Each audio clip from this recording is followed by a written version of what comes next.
अगली खबर जिससे पूरा देश सन्न रह गया। 8 मई को पाकिस्तान ने स्वर्ण मंदिर को गिराने की साजिश रची थी, जिसे भारतीय सेना ने नाकाम कर दिया है। भारतीय सेना की तरफ से यह बड़ा खुलासा किया गया है। उनका कहना है कि पाकिस्तानी सेना ने स्वर्ण मंदिर को टारगेट करते हुए कई आत्मघाती ड्रोन्स, मिसाइल से हमले किए थे, लेकिन भारत के एयर डिफेंस सिस्टम ने उन सभी को नाकाम कर दिया। दरअसल भारतीय सेना को पहले से अंदाजा था कि पाकिस्तान इस तरह की साजिश कर सकता है।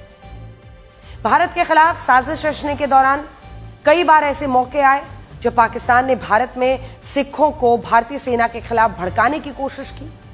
पाकिस्तानी सेना ने नकली तस्वीरों के माध्यम से दावा कर दिया कि भारतीय सेना के हमले में गुरुद्वारों को नुकसान पहुंचा था, लेकिन बाद में इन झूठे दावों की पोल खुली। अब जो खुलासा हुआ है उसने पाकिस्तान के खालिस्तानी समर्थकों को भी उसका सच दिखा दिया होगा। आज खालिस्तान समर्थकों को अपने पाकिस्तानी आकाओं से जरा पूछना चाहिए कि उसने स्वर्ण मंदिर जैसे पवित्र स्थान पर ड्रोन, मिसाइल्स हमले क्यों किए गए थे। आज पाकिस्तान की मदद से खालिस्तान बनाने के सपने देख रहे खालिस्तानियों को पाकिस्तान से पूछना चाहिए कि सिखों के सबसे बड़े धर्म स्थान को पाकिस्तान ने तबाह करने की साजिश क्यों रची थी। स्वर्ण मंदिर को अपने निशाने पर लेकर पाकिस्तान ने पूरी दुनिया के सिखों को भड़का दिया है। भारतीय सेना का दावा है कि जिन मिसाइलों में स्वर्ण मंदिर को टारगेट किया गया था, उसे आकाश तीर L-70 गन जैसे एयर डिफेंस सिस्टम से मार गिराया गया। स्वर्ण मंदिर को रत्ती भर भी नुकसान नहीं पहुंचा। 7 मई की रात को हमने पुख्ता जानकारी मिली कि पाक किसी भी उचित और वैध टारगेट के ना होने के कारण भारतीय सैन्य ठिकानों को और सिविल इलाकों को, खास तौर पर धार्मिक स्थलों को निशाना बनाएगा। इसमें अमृतसर में स्थित गोल्डन टेम्पल सबसे अहम था। हमें अतिरिक्त जानकारी ये भी मिली कि गोल्डन टेम्पल के ऊपर वो भारी तादाद में ड्रोन और मिसाइल से हमला करेगा। इसीलिए हमने तुरंत आधुनिक, अतिरिक्त एवं उपयुक्त एयर डिफेंस को उपलब्ध कराया और रणनीति के अनुसार गोल्डन टेम्पल को चारों ओर से एयर डिफेंस की सुरक्षा दी गई। 8 मई की सुबह को अंधेरे में पाक ने अनुमान अनुसार ड्रोन और मिसाइल के जरिए से सभी सैन्य एवं सिविल ठिकानों पे और खास तौर पे गोल्डन टेम्पल पे भारी तादाद से ड्रोन का हमला किया। क्योंकि हम इसके लिए तैयार थे, तो भारतीय सेना के आर्मी एयर डिफेंस के सतर्क और सशक्त योद्धाओं ने पाकिस्तान के नापाक इरादों को पूरी तरीके से ध्वस्त करते हुए ड्रोन और मिसाइल हमले को पूरी तरह से विफल कर दिया। तो भारतीय सेना ने ऑपरेशन सिंदूर के तहत पाकिस्तान में मौजूद सैन्य बेस और आतंकी ठिकानों को ही तबाह नहीं किया था, बल्कि उन्होंने ये भी सुनिश्चित किया कि पाकिस्तान की कोई भी साजिश कामयाब ना हो।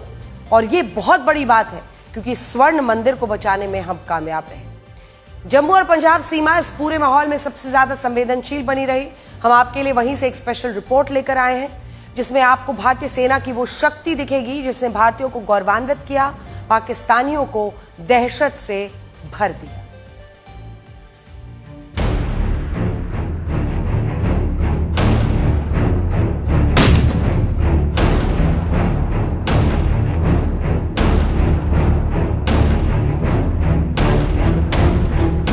इस समय हम लोग बिल्कुल इंटरनेशनल बॉर्डर पर हैं, भारत और पाकिस्तान के बीच। और यहां पर जिस तरह का तनाव है, अगर आप मेरे पीछे देखें तो ये एक मोटर पोजीशन है।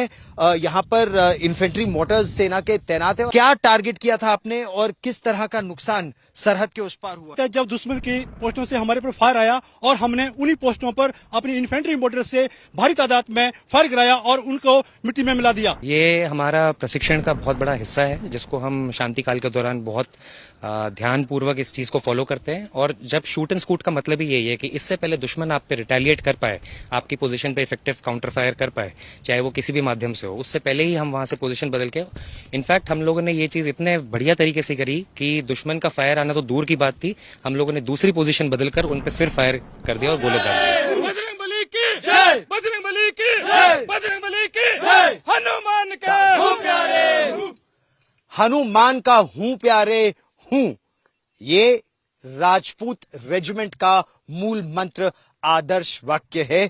हमारा टास्क पाकिस्तान की उन 4 पोस्टों को बर्बाद करना था जिन्होंने हमारे रिहायशी इलाके और भारतीय सेना की पोस्ट पर कारगर फायर डाला। इनके हथियार अगर आप देखें तो एक तरफ आरएल यानी रॉकेट लॉन्चर भी है, दूसरी तरफ उनकी एके सीरीज की राइफलें भी हैं और लाइट मशीन गन्स भी हैं, ग्रेनेड लॉन्चर्स भी हैं और इन्फेंट्री वेपन्स जो इन वीरों के पास है, इन्हीं का इस्तेमाल किया गया था घातक से, और घातक बहुत ही घातक वार करने में सक्षम भी है।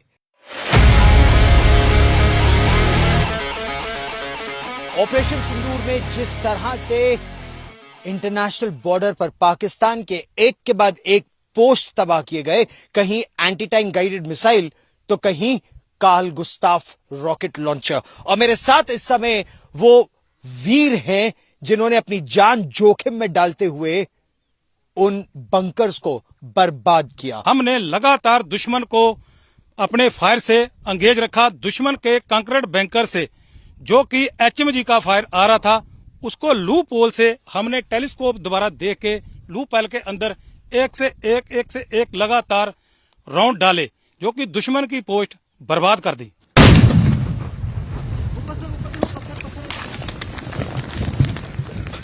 और यहां पर आप ऐसे देख सकते हैं कि बिल्कुल कंट्रोल्ड डेटोनेशन से उस यूएक्सओ या उस विस्फोटक को पूरी तरह से ध्वस्त कर दिया गया है। और आप देख सकते हैं कितनी ऊपर तक उसके बाद पत्थर और मिट्टी उड़कर आती है, और इसीलिए ऐसी परिस्थिति में यह हेलमेट लगाना बेहद जरूरी हो जाता है।